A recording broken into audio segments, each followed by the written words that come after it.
ढिकिच्याउ हालखबरमा यहाँहरूलाई हार्दिक स्वागत छ। आज देशभर बौलिएका तथा सडे गलेका ताजा खबर म गिद्दी प्रसाद दिदी भएको गोबर गणेशबाट सुन्नुहोस्। सबैभन्दा पहिला सुन्नुहोस् मुख्य समाचार। वीरेन्द्रनगर नगरपालिका स्थित बुलबुलेको तालमा आग लागि हुँदा सयौं माछा र भ्यागुताको मृत्यु, सयौं बाँच्न सफल। चितवन राष्ट्रिय निकुञ्जमा आग लागि हुँदा सयौं जनावरहरूको भुत्ला पोलिएर घाइते भएका छन्। काठमाडौँबाट हिँडेको ट्र्याक्टर र विपरीत दिशाबाट गइरहेको बोका बीच ठक्कर खाँदा ट्र्याक्टर क्षतिग्रस्त भएको छ। साथमा खेल समाचार र मौसम त छँदैछ।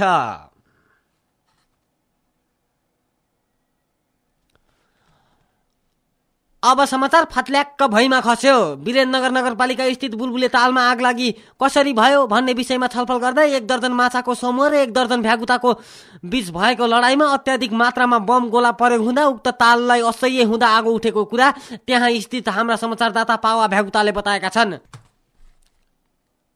साथै घाइते माछाहरूलाई स्थानीय पसलमा लगेर तेलमा फ्राई गरेर धमाधम उपचार भइरहेको कुरा त्यहाँ स्थित हाम्रा अर्का समाचारदाता धामी माछाका बुढाबुढीले बताएका छन्।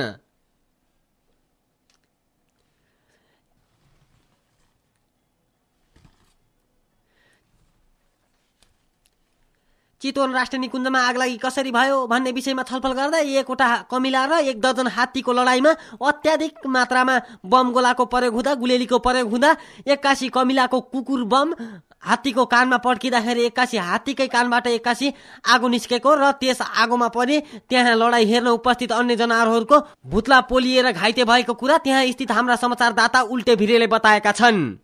भने जनावरहरूलाई स्थानीय गाउँलेहरूले घर घरमा लगेर धमाधम उपचार गराइरहेको कुरा पनि हाम्रा अर्का समाचारदाता छेपारो कुमार फटेङ्ग्राले बताएका छन्।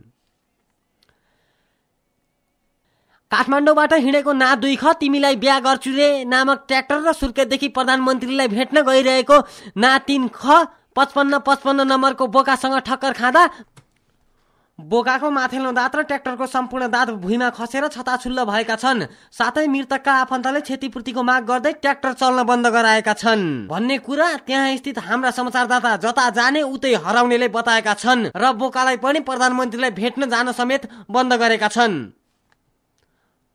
अब खेल समाचार। सन् 2011 को विश्वकप फुटबल प्रतियोगिता उपाधिको हातमा उक्त खेल सगरमाथाको चुचुरोमा भएको थियो। धेरै खेलाडीहरूको हार भएपछि अन्तिममा 2 खेलाडीहरू उपियाँ र जुम्रा थिए। खेल धेरै रमाइलो तरिकाबाट चलिरहेको थियो। 81 जुम्राले उपियाँलाई 1 गोल हानेको थियो र उपियाँले जुम्रालाई 1 गोलको विरुद्ध 2 गोल फर्काएर अहिलेको विश्वकप फुटबल प्रतियोगिताको उपाधि हातमा पारेको कुरा हाम्रा समाचारदाता पुतली कुमारीले बताएकी छिन्। अब मौसम। आज वीरेन्द्रनगरको तापक्रम सूर्यको